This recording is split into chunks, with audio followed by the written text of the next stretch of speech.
Welcome everyone to the Watchlist, Australia's newest investor webinar series for ASX listed companies to pitch to real investors and hopefully be added to their watch list. Our job is to showcase companies that are on your watch list or to give you ideas of companies you might want to put on your watch list. We know being on your watch list is a big deal. It means the companies are being watched, their announcements digested, and potentially you are considering them for investment. Today, we have two companies presenting who we think are on or may soon be on your watch list. These companies are Immuron Limited, ASX code IMC, and Kingsland Minerals, ASX code KNG. Remember, this webinar is interactive. We want you to ask questions of the presenters. So while they're presenting, think up some questions and submit them using the Q&A box on your screen, and I will put them to each presenter at the end of their presentation. Okay, so let's get started. I would now like to introduce Kingsland Minerals MD, Richard Maddocks, who will run through a company presentation and then, as I said, be on hand to answer any questions you may have. Kingsland is an exploration company with assets in the Northern Territory and Western Australia, with its focus on the Lydeamore graphite project in the Northern Territory, which, as we know, is rapidly advancing. We look forward to the presentation. Richard, over to you. Great, thanks, David. It's great to be back here again with you talking about the Lydeamore graphite project. If you flick through the next slide, you'll just see that's our disclaimer, so please read that. The slide here, that's sort of just a highlight of what we think we've got here. We've got a significant graphite discovery. We've been drilling for 6 months. We've got some really nice big intersections, over 200 metres at high grade, and we're only about 2.5 hours drive from Darwin. So we think it's a tier one project in a tier one location. Most graphite deposits aren't located in OECD countries. They're Chinese and West African, so we think we've got a good deposit here in a good spot. And we're looking at the next slide. I'll just go through some of the highlights, for the investment highlights we think that that distinguish us. We own 100% of the project. We've got 20 kilometres of strike length of graphitic schists. We've only been drilling 5 kilometres of that, so just be aware of that, and I'll go through the presentation that we're only drilling out a very small proportion of the total extent. We've done some petrographic section work as well on the diamond drill core, which indicates we've got flat graphite of a favourable size for the end product use, which we are aiming it to produce spherical graphite for electric battery use. The graphite market, again, based on the future demand for electric vehicles and the batteries within them, the graphite makes up a significant portion of those batteries, and that'll increase demand over the coming years for graphite. So I think you'll see positive response to that with the graphite price and supply and demand characteristics. And that couples in with that point there about China introducing export controls. They did that a couple of weeks ago, and they come in force on December the 1st this year. And that's export licenses are now required to export flake graphite and spherical graphite, which I'll discuss a bit later in the presentation. That's got important ramifications to the graphite market worldwide. And secondly, lastly, that point there is just a snapshot of the company corporate profile. I think the most important thing to take out of that is our enterprise value of about $11.5 million at the current share price. We think we're undervalued, and I think you'll agree with that when you look at the presentation. So just the next slide there, I'll go through some of the graphite market sort of characteristics there. That figure on the left-hand side, anode demand. The anode is what makes up the one half of an electric vehicle battery, and that's made up of graphite. So the demand for anodes is linked very closely with the demand for electric vehicles, and you can see that that graph going up and from years to come. And that's obviously based on electric vehicles becoming more dominant as years go by. And that graph on the right hand side there, the market balance. That brown line there going downwards shows the market deficit. So based on the current production profile and current reserves, there's going to be a significant deficit of graphite going forward. So we need a lot more mines and a lot more production to make those batteries to use in electric vehicles. Now looking at the next slide, you can see the electric vehicle, what's inside an electric vehicle. They're called lithium-ion batteries commonly. I think it was Elon Musk called them, so they should be called graphite batteries, because there's more graphite than anything else. You don't have an EV battery without graphite. It's an absolute essential requirement. And you can see there on that graphic there, a typical battery has about 50 kilograms of graphite in it, which is a fair bit. Now, the demand for EVs is increasing. You see there 8.4% of new car sales for the first half of this year in Australia for electric vehicles with that graphite in them. And by the next 12 years or so, major markets like China, the European Union, and the UK are all looking at converting away from internal combustion engines to using alternatives, most of which will be electric vehicles with the graphite in a battery. So the demand for graphite is going to be very, very strong going forward. So where does that graphite come from? The next slide there just has a bit of a snapshot of the production profile of on the next slide of the graphite market. You can see there on the left-hand side, those red circles there and the elements there, critical minerals there, cobalt, graphite, gallium, things like that, lithium and nickel. They're all inputs into electric vehicles.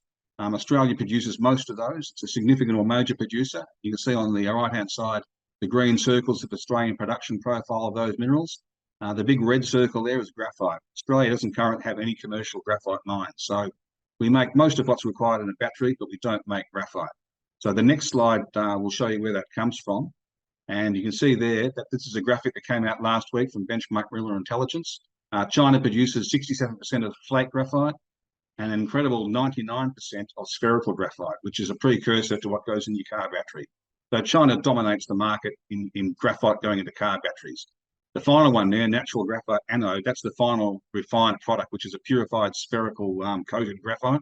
China again produces nearly 80% of that, with South Korea and Japan making up the rest. So you can see the market for graphite is very concentrated in one major producer, and the end use is really China, South Korea, and Japan. So the graphite export controls coming in are very important. That China is going to restrict, potentially, that export controls on mined raw flake graphite and spherical graphite. They're not going to require export controls on the natural graphite anodes. So you can see that they're trying to maintain their production dominance on the electric vehicle supply chain going forward. So there's obviously a fair bit of impetus there to diversify away from one market. We hope that our project will take part. So going forward to the next slide, I'm just discussing our project. As I said, it's in a Tier 1 location. We're about 200 kilometres south of Darwin in the Pine Creek district. Historic gold mining there, so there's a lot of infrastructure in place for the gold mining which has gone over there the last 100 years. The next slide will show you the infrastructure that's already in place. We're very close to the main north-south infrastructure corridor into Darwin, high voltage power lines, railway lines, gas pipelines, sealed highways, service centre at Pine Creek and at Catherine to the south, and obviously Darwin's not very far to the north. So it's a great spot to be doing business there. The next slide will show you a snapshot of the geology. And like I said, we've got 20 kilometres of strike length of graphitic schist. We've only drilled 5 kilometres of that, which is circled there in the black oval. So we've got considerable upside there to do more drilling to expand the potential resource there. You can see in the 6 months we've been drilling, we've drilled 53 RC holes, 11 diamond holes. We finished drilling on Sunday. So now it's a bit of rehab on site and getting ready for the resource estimation work. And we've also submitted samples for metallurgical test work, which I'll discuss a bit in a couple of slides' time. So if you look at the next slide, you can see there that the 6 months of drilling has produced some sensational results. And, make no mistake, these are world-class results. You won't see results like this in many other projects around the world. 200 metres at very high grade at 10% is an exceptional result. And we've done several of those holes. And we've got a fairly good deposit here, we think, based on this. And you can see that picture on the right-hand side of some high-grade drill core there from hole 5. It's consistent high grade, and it provides a good start to get a decent sized resource on this project early next year. So the next slide has a plan view of where the drilling has taken place. That's all the holes we've drilled this year. This year, you can see where the highlights of drilling. We've got high grades over at a 6 kilometre strike length. You can, the scale is the important thing here. You can see that 1 kilometre scale bar there, and each of those squares is 500 metres or half a kilometre. So this is a big deposit. The sections there in the yellow, sections 1 to 4, that is about a 1.5 kilometre strike length on those sections. And we'll look at those on the next slide. You can see section 1. Again, it's high grade, it's subvertical, outcrops on surface, and about 100 metres true width. So you can see there we've got consistent high grades at surface, and it's very amenable to any potential open cut mining. The next slide, section 2, shows you the same thing, good grades at surface and open at depth. The next slide shows the same. I mean, it gets a bit monotonous. The geology is so simple here, and it's so good. Where it's spoiled here, you don't get these sort of deposits very often, and this is a really good one. And that's the 285 metre hole. That's the best intersection we've had as far as downhole length goes at 6.1. And importantly, it contains a nice high-grade component there of nearly 80 metres at 10.5. So we've got all the components here of a really good deposit. And the next section is the two of our good holes as well. Again, high grade at surface, open at depth, and it just really confirms the continuity and the potential, the tonnage and grade potential of the project. Now, I've got next to that picture there a thin section. You can see the scale bar there is about 0.5 millimetre, so it's quite small, but it shows the flaky nature of the graphite.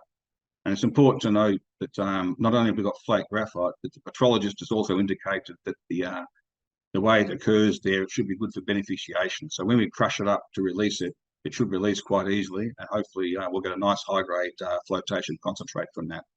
It gets crushed, it goes into float cells, and it floats to the surface on the bubbles, and they're scooped off, and that's your concentrate. So that's the test work we're doing now, and we'll have results from that hopefully in the first quarter next year. And we're aiming at having some good recoveries and a good grade concentrate, which we can then go forward to do more advanced test work. So looking at the next slide. It just has a highlight there of what I've mentioned there, that the positive points of the deposit there. Simple geology, outcrops on surface, high grade, it's wide, flake size amenable to be making spherical graphite for battery use. The photograph there, you can see the outcropping graphite there. That's all about 10% graphite, that material there, outcropping on surface. So it really is a nice deposit. And going on the next slide, just has an outline of what we've done to date. We've finished this first drilling program. We've got some good results. That's sufficient data for a mineral resource estimation, which is commenced now. We're looking at finishing that next year. We've collected the initial samples for metallurgy. They're in the lab now being tested. Again, we're looking at those the first quarter of next year for the flotation recovery and the concentrate grade. We've got the thin section petrography, which just indicates where the size of the flake, the size of the flaky nature of the graphite. We sample every hole, every 8 metres down the hole to get an idea of any variation in flake size and things like that. So the workflow going forward for next year, we're looking at, as I just said, the maiden resource in the first quarter of next year, March quarter next year. We'll do some infill drilling after that to upgrade that to indicated, and we'll do some more advanced metallurgy test work next year once we get the results from this first batch to assess the suitability for the spherical graphite for EV battery use. And the last slide there going forward is just reiterating what I said at the start. It's a significant graphite deposit. We know it's got scale based on the drill results. It's in a fantastic location. And in the next 6 months, we'll have a resource out. We'll also have the initial metallurgical test work out. So we're really looking forward to getting those numbers out to the market earlier next year and seeing a re-rate of the deposit or of the company going forward. So just watch this space, and I'm looking forward to releasing those numbers soon. Thank you. Thanks, Richard. Great presentation. Can we just go back to the macro? So you were talking about the changing situation in China, sort of the EV battery market itself. What are you seeing from a macro point of view, and what are some of the recent changes that maybe investors missed when you're looking at what's happening in China and what they're certainly doing around their own critical minerals development, but also what's happening in Australia from a critical minerals point of view? Well, look, I think China's ahead of the rest of the market by a long way in some of these things, especially battery minerals. Lithium processing and graphite processing. The world realises now it has to catch up. I suppose any supplier will say that you can't have all of your supply coming from one source. There's always risk with that. And given the increased demand for graphite going forward, every major economy in the world wants to decarbonise and obviously phase away from internal combustion engines to EVs. So you've got to have graphite for that. And having it from one source always has potential issues. So I think obviously China wants to maintain their market share. Anyone would in that situation. And they're a very cost-effective and advanced producers of these sorts of things. So it's up to us to catch up. The Australian government and state governments have got critical mineral strategies and battery mineral strategies as well to create some of these materials here. And like I said in the talk, Australia doesn't produce graphite, and it's a vitally important component of a battery. It doesn't work without it. So I think we'll get a lot of support, from the government going forward to try and get this project off the ground. And we can prove up the metallurgy. I think it all goes well for a nice project there because it's in a great location. Talking of support, both state and federal, what does support look like, and when do you think it activates? Oh, look, it'll activate when we're more advanced than what we are now. Look, we haven't got a resource yet, so we've got to prove we've got something here that we can work. So once we get the test work for the metallurgy, once we get the resource, our next step is, as I said in that last slide before, was to do more infill drilling, do more test work, just to confirm the viability of this, to produce spherical graphite for battery use. And then, there's various government facilities there. Most of it's in the way, of low interest loans, long-term loans, things like that, to get these projects up and running. I suspect once we get a scoping study completed, the next step obviously is to assess the economic viability to go to construction. That's when you'll get some of those government loans and whatever involved at that stage. Now, I may be looking a little bit too far ahead, and I'm definitely not trying to forecast or put any words in your mouth. But from an M&A point of view, what we've seen, particularly in the lithium space, is the end users, the manufacturers, the battery suppliers have moved right down the production curve. So go back 10 years, they were only ever looking at companies that were at BFS, DFS, or even in production. Now they're looking at companies that are very, very early stage, in a lot of cases without resources, but certainly significant size projects. Do you think that's an opportunity on a graphite level, given what you've said about the amount of graphite needed in EV batteries and the amount of supply that is needed and isn't yet coming online? Do you think that interest from a M&A point of view in the lithium space may pivot towards graphite? Oh, I wouldn't be surprised. There's graphite's just as necessary as lithium in a battery. If you want to go down that battery minerals route and be a supplier, you need to have graphite as well. I think graphite has been a bit lost in all of the recent market interest in things like rare earths and lithium. I think the Chinese decision to start their export controls might be a catalyst to change that. I think, and also going forward, the EV market is picking up in Australia. China's had a slow start from COVID. I think that when their economy picks up and the demand for EVs goes up, that'll increase graphite demand. Once the price starts moving, then I think you'll see that M&A activity. So we're looking forward to being part of that, because our timing is perfect for that. We'll have a resource and metallurgical test work, so have the information to show people what we've got. Now, we've got a couple of very specific questions come through from people who are watching, who clearly the company is on their watch list. Will you be able to include the dam exclusion zones in the initial mineral resource estimate? Look, I hope so. That's probably a question more directed at the resource geologist. We have an independent resource geologist there. I've discussed that with him. We've got there were 2 dams there that we agreed with the landholder we wouldn't drill around, because obviously in the dry season the cattle require that water from the dam, so we didn't want the rigs to be scaring them off. I think on one of the dams, the gap in between the drilling is okay for inferred resources. There's another gap on the larger dam towards, I guess, the south or the east of the deposit, which is probably too big to breach that gap as far as resources go at this stage. But we've been very fortunate that an historic hole which was drilled by Fundalara about 7 or 8 years ago, we've managed to source that in Pine Creek. I think it was in their old yard in Pine Creek. We've managed to get hold of that hole. It's in good condition. It's been stored inside for the last 7 years, and that's in that area which we call the exclusion zone, the quarantine zone for one of those dams. So we're sampling that now. That'll provide information in that area. So we hope to get a bit of the resource going into that area as well. So I don't see those exclusion areas as being anything significant at this stage, because we will negotiate with the station holder to drill them at some stage when it suits them. We're looking at early next year when it's still a bit of water lying around, so we can get in there with the rigs for about 2 or 3 weeks, drill the holes, and we're out. So that's what we're aiming at this stage. You got a question here about gallium. Didn't really touch on it in the presentation, but how's the gallium sort of piece forming, and are you seeing any consistency across the ore body? Oh, look, it's very consistent. There's gallium throughout the whole thing. It's averaging around that 15 ppm mark. Again, it's not being highlighted because it's not the focus. The focus is the graphite. When we do the metallurgical test work, we'll assay things for gallium as well to see where it sits in the flotation chain in the test work there. And we'll look at seeing if we can get a concentrate not only of graphite coming out of it, but also maybe a concentrate containing higher levels of gallium. So at this stage, it's a byproduct, not the focus. But obviously, there's potential there to have a decent byproduct out of it. But we'll see how it goes with the test work going forward.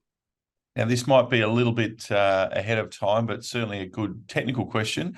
At this stage, are you able to approximate the level of large flake in the deposit, i.e. percentage, and what may be expected for PSG use? Look, we've had no analysis of the flake size apart from the thin section work, which just gives you an idea of maximum size flake and maybe average size flake and things like that. I think we've had flake sizes up to nearly 300 microns measured in some of the thin section work, but the average is lower than that. The average may be around 80 to 90 or thereabouts. So the test work which is being done now in the lab, I think they will come up with a size distribution of that sample there, which will give us a bit of an idea. But I don't think at this stage we're going to have this massive jumbo flake or coarse flake deposit. I think it's going to be more finer flake, which is nice, amenable for that micronization process, then spheroidization process to make the spherical graphite for batteries. So, there's still test work to go. So I can't really answer that with any degree of confidence at this stage. I have to say that we've got a lot of fine to medium size flake. Last question. You yesterday put out some drill results. What was the context? What did they tell you, and where to from here? Well, that was that. Yes, we put results out yesterday morning for a few holes. We still got about 3 diamond holes to go, and we finished drilling on Sunday. So those holes, that was 285 meters at about 6%. So that really, again, just solidifies the broad nature of the mineralization and the continuity of it. It just highlights the fact that this is a large deposit. It is continuous, and the drilling is really showing that up. So it's going to be a nice resource estimate when it comes out, I think, based on those numbers. So it really just solidifies that. We've got a few more results to come back, as I said. They'll be back within the next, let's say, 6 weeks. So in 6 weeks' time, we'll have all the results back. We can start doing the resource work in earnest then and get cracking on that. And I'm looking forward to having those numbers out to the market as soon as we can. Thanks, Richard. Great presentation, great company, and clearly a lot of news flow to come and some big catalysts early next year. So we follow with interest and look forward to speaking to you again soon. No worries. Thanks. Yeah, good to be here, David. We'll talk to you again next time. Yep, look forward to it. Now, as I said in the beginning, what we do is we go and do the research that maybe you don't have the time to do to find cracking little companies that we think you might want to put on your watch list. This is one of those companies. I'd now like to introduce Steve Lydeamore, CEO of Immuron Limited. Immuron is a commercial and clinical stage publicly listed Australian biopharmaceutical company with a proprietary technology platform focused on the development and commercialization of a novel class of specifically targeted polyclonal antibodies. Hopefully I got that right. Steve, over to you. Great. Thank you, David. This is my first time on Watchlist, and happy to be presenting to you this morning or afternoon if you're in the East Coast there. We're listed also on Maddocks. We have 2 ticket codes there, IMC and IMRN. I'll just get you to move through the safe harbour statement quickly, just to note that. Look, we have up the top there, you'll see BMY Mellon. They're the holder of the American Depository Receipts, the NASDAQ listed shares. That's approximately 35% of our shareholding, and the rest of the shares trade here in Australia. You can see on bottom left there 2 key numbers. So market cap around 17 million, and also importantly cash of around 17 million as well. So we're not presently looking to raise cash. We have sufficient cash to see through the programs that we're currently working on. I'd like to talk to you about those today. So next slide, please. I thought I'd introduce this slide. This is actually one of our advertisements that goes on Facebook, and it's an example of the application of our technology. So this is for Travelan. Those of you that travel to Bali or to somewhere else in a hot, warm climate, you'll be more than familiar with travelers' diarrhea being a big issue. Now, our product, Travelan, prevents this from happening. So it's certainly a popular product for Australians, and it's available all across pharmacies in Australia. And we're just trying to replicate that now in the US first and then into Canada. Next slide, please. As you can see here, fully established in retail pharmacy in Australia, but not in the US and Canada. We were in Canada prior to the pandemic, but as you would imagine, the traveller's diarrhea product didn't sell very well when people weren't travelling. So we're just going through the process of getting back into Canadian pharmacy and just starting the process of getting into US pharmacies. It's an annual process for category reviews to pop up, and we're in the process of applying for one of those now in a retail chain in the US.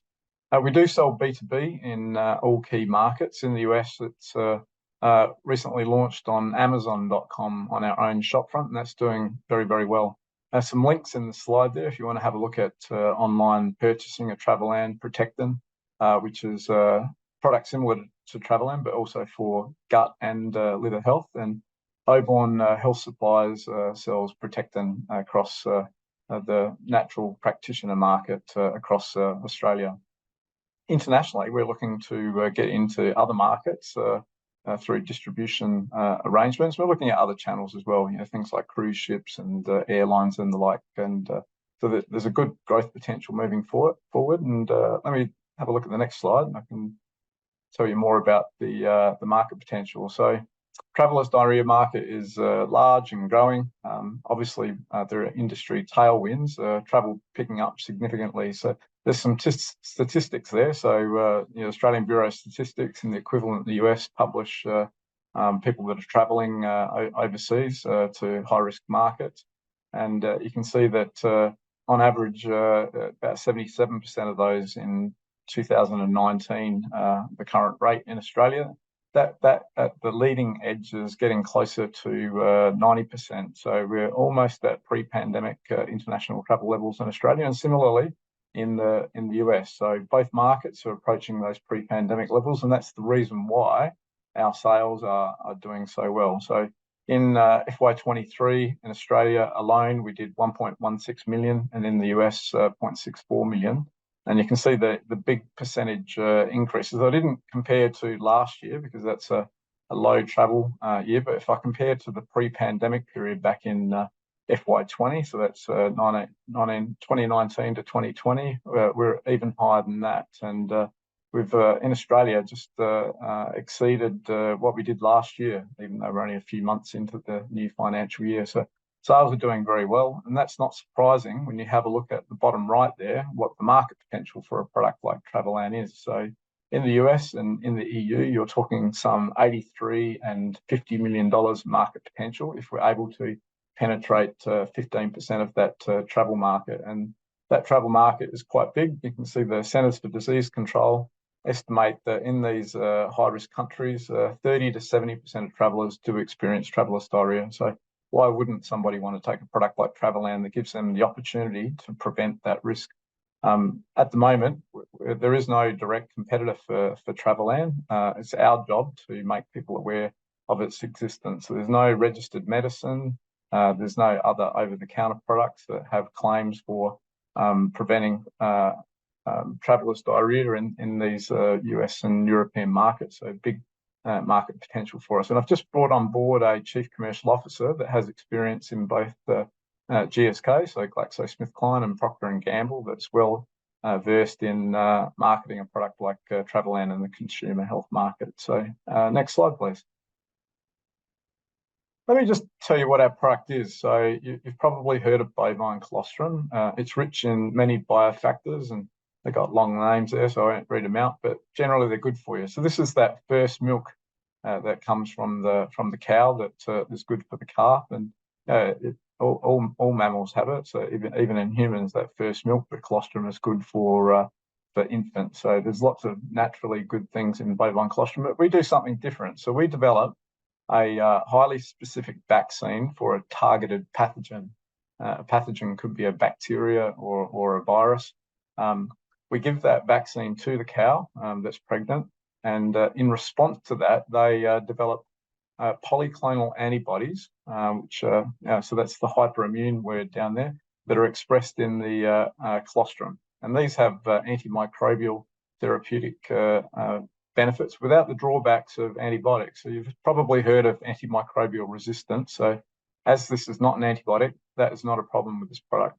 And it does, however, achieve toxin neutralization and clears that targeted pathogen from the digestive tract. So in the case of Travelan, we have 2 vaccines that cover 13 different types of enterotoxigenic E. coli, which is the leading cause of travelers' diarrhea. And on the back of both preclinical and clinical data that we have showing up to 90% effectiveness for preventing travelers' diarrhea, we have health claims in both Australia and Canada for reduction of the currents and to reduce and relieve diarrhea, and a number of other gut health claims.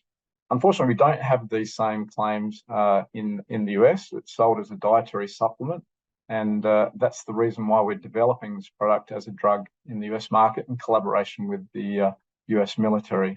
Next slide, please.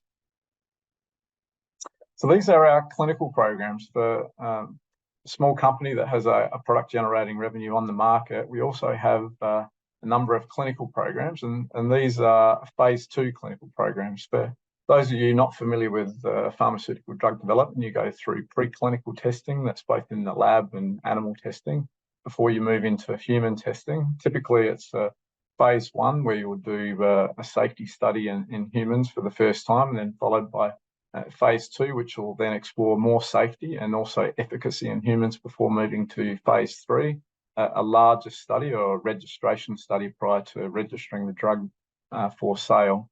These are in phase 2, so we're quite well advanced along these programs. The first one, Travelan, is in phase 2 in conjunction with the military. So this is the US Naval Command, so the Navy.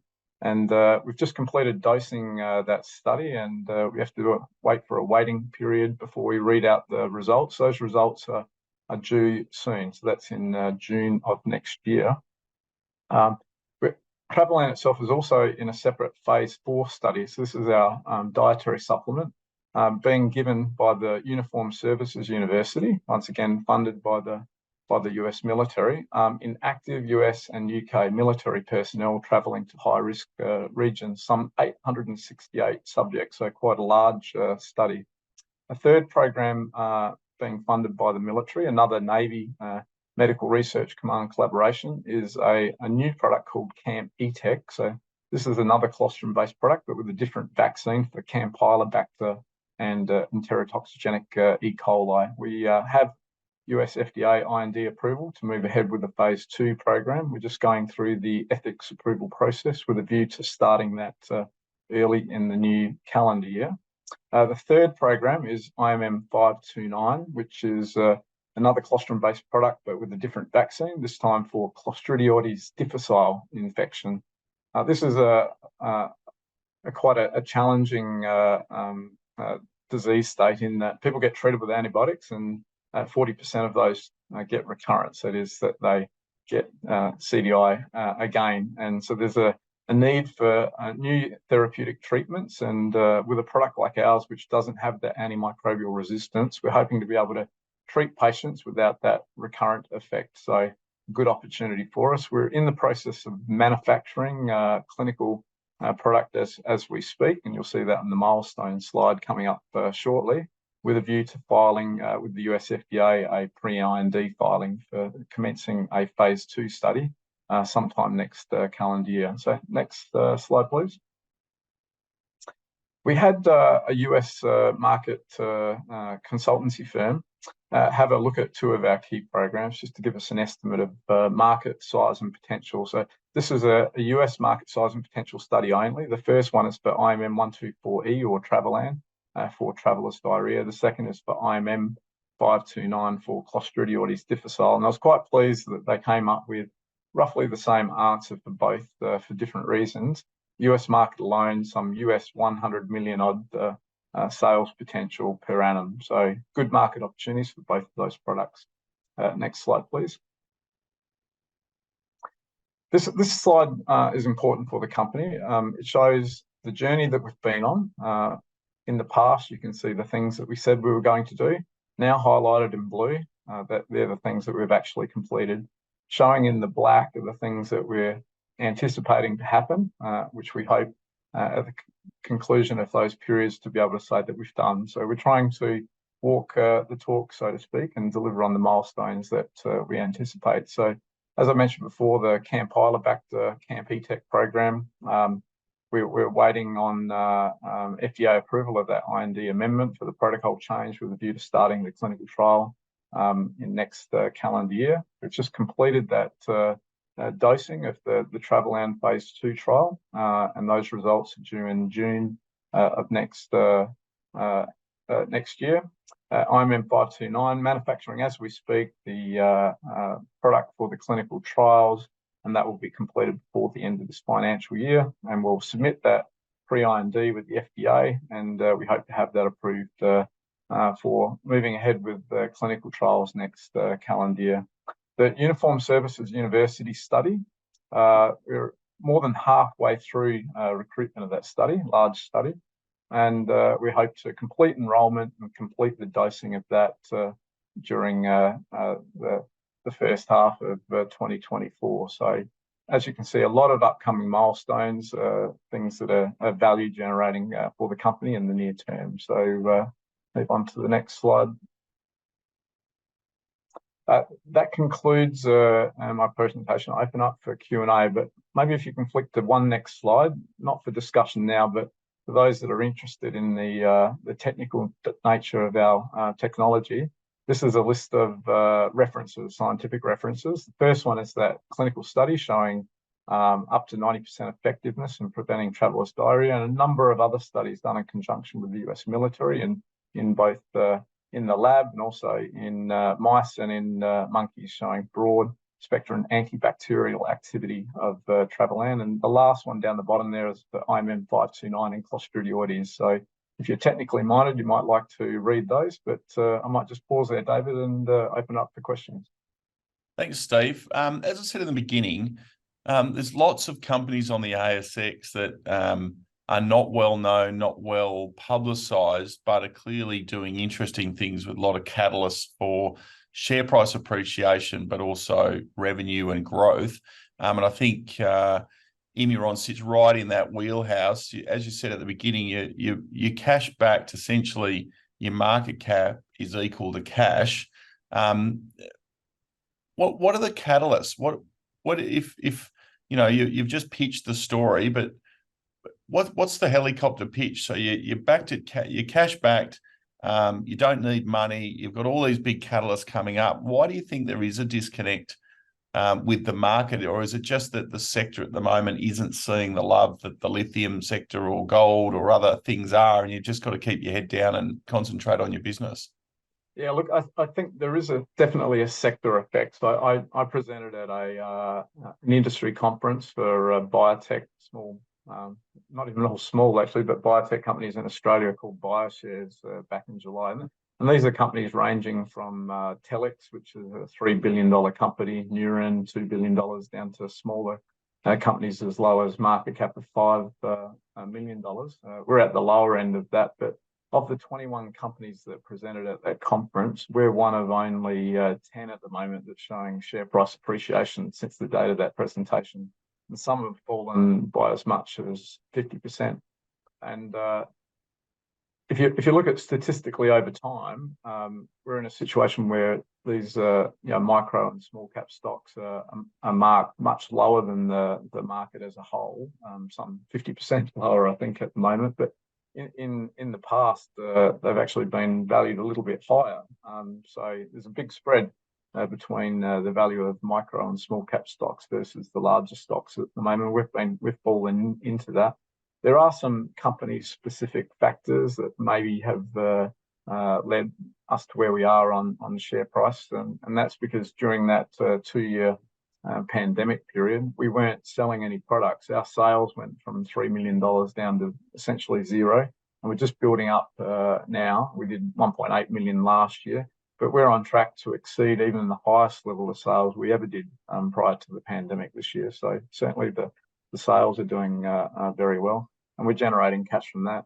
The 3 of those programs I mentioned are funded by the US military. So we have a grant funding money from Uncle Sam paying for those phase 2 clinical programs that I spoke about.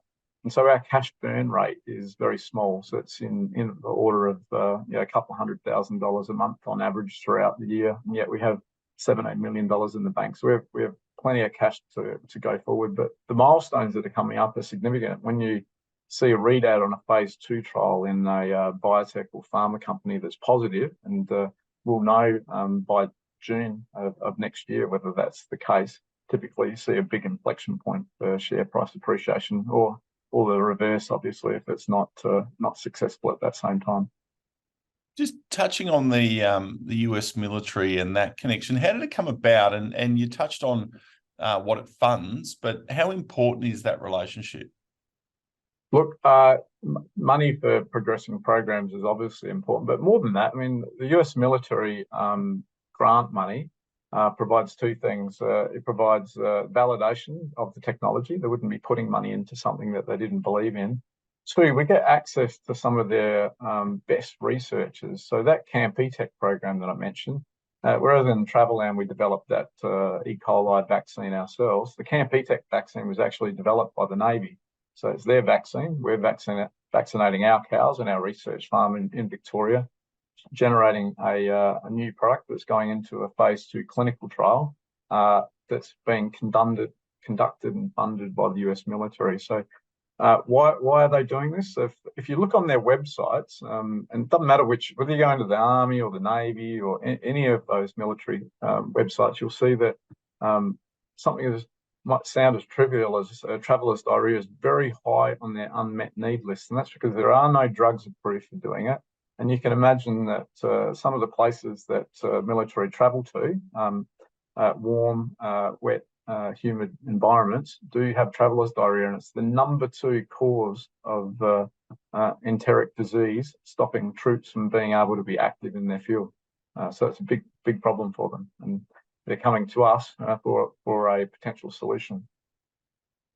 How tight is the tightrope in terms of needing to spend money on advertising to generate sales, but also looking at how to deploy cash in the most effective way towards research and development programs and the regulatory path?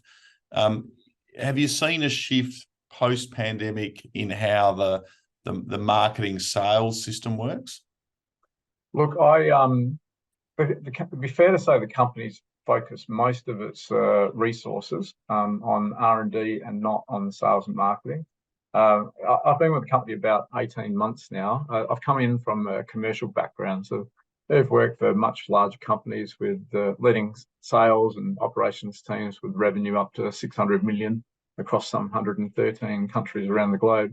But the way I looked at it is like the sales and marketing is not an expense; it's an investment in the growth of the brand, the value of that franchise, and it makes sense to invest some money into that program to create that value, which is something you can have now. Whereas the clinical programs, while they're very, very valuable, so you've got those target $100 million sales revenue potential down the line, they're a few years away. Whereas Traveland's something that we can sell today. So I've decided to invest in both in at the same time, and we can do that because we do have the cash to do that. And you can see immediate results. So we've gone from sales of almost 0 to 700,000 in FY22 to 1.8 in FY23. In FY24, we're on that trajectory to continuing that same growth profile. So it does make sense to invest our cash in sales and marketing. We are doing that, and we're still only, we did, let's say we do 3 million plus this year on revenue. That's a long way away from those 50 and $80 million market potential numbers I showed in that earlier slide. So there's plenty of growth to come, and a good reason to continue to invest in sales and marketing. Always intrigued why someone such as yourself leaves a big company and drops themselves into a smaller company, and where you've really got to roll your sleeves up and get your hands dirty. What was the appeal?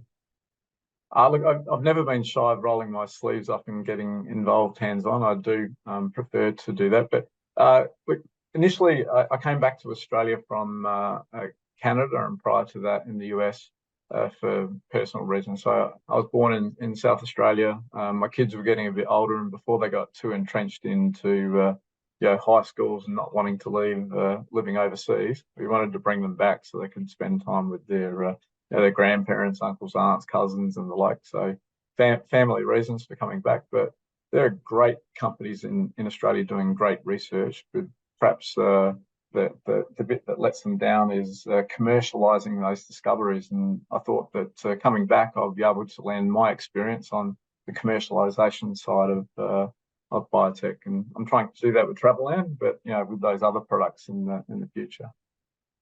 Go back 18 months when you jumped into the company and had been looking probably from afar and doing your due diligence before you landed in.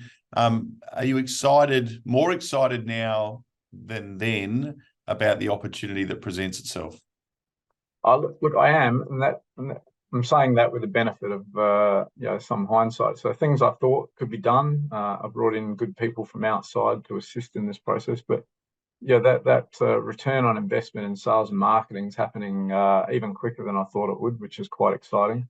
And it didn't take as long to get the clinical programs back up and running again after that hiatus for 2 years. So that's good. We've been through a few ups and downs with you can't control how long the FDA take to review things, but we've been through clinical hold on one program, got that off, got an IND approval for Traveland phase 2 trial in record time. It happened in less than a month, which is great.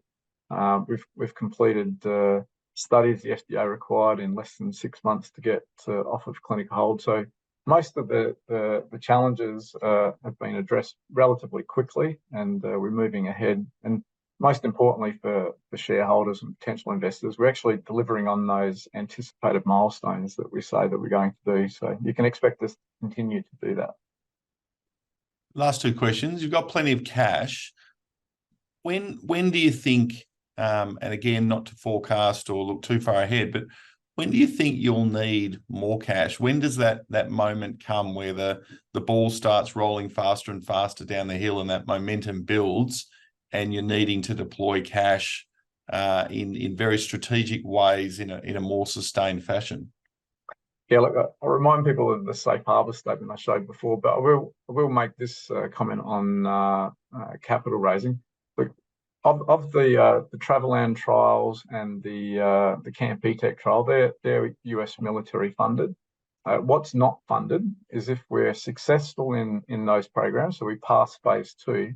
The next step in the FDA drug approval process is phase 3 clinical trial. So that trial would look more like that phase 4 study that the Uniformed Services University Studies is currently doing on Traveland. So that's the 868 patient field trial. It would be more like that. We're currently unfunded, although we are applying for grants. And if we pass phase 2, the next step would be to fund phase 3. And if we can't get that through grant money, we would look to do that through raising capital. Similarly for IMM 529, which is the Clostridioides program, if we are unable to secure grant funding for progressing that, you can see the market potential is significant from that slide I presented, the Humanity Consulting forecast. We would look to raise capital to move that forward too. And how much capital we need to raise depends on how successful we are on continuing to grow Traveland sales, which is obviously generating cash for us as a company. Final question. What we have seen over certainly the last 3 or 4 years, and on the ASX as well, is big pharma don't look at share price. They don't look at share price performance, volume, any of those things. They look at results.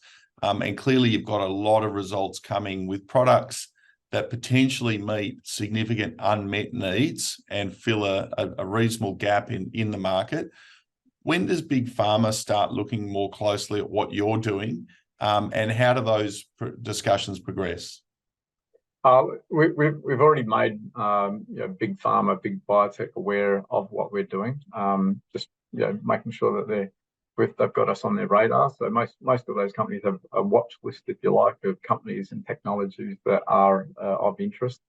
Look, in the space that we're operating in, infectious diseases, those companies aren't typically doing their own research there anymore, but we'll look to license in products that have shown at least proof of concept. So in our case, that's not things that we've done in the lab or even in animals. That'll be the phase 2 study results. So we're coming up to those inflection points next calendar year. So we'll have phase 2 results on 2 programs, on both the Travelan phase 2 trial and likely also the CAMP-ETEC trial. So we've got results that will be of interest to them, and that would be the time for us to have those discussions. Well, a global opportunity, unmet needs, a big market space that you could potentially fit into, and more importantly, significant news flow coming. Certainly a company worth putting on the watch list. Steve, thanks for your time. We'll watch Immuron with interest and look forward to following the story. Yeah, thank you, David, and I do look forward to following up. Thanks, everybody. As I said in my introduction, the purpose of this webinar series is to give you the opportunity to engage directly with companies that are on your watch list and to give you ideas of companies you might want to potentially add to your watch list so you can follow them in the future. So look at your watch list. Let us know if there are any companies on there you want to hear from, or let us know about companies you've been thinking about adding to your watch list, and we'll get them to present to you in the future. Thank you to our presenters, and thank you to you for watching, and we look forward to catching up with everybody again soon.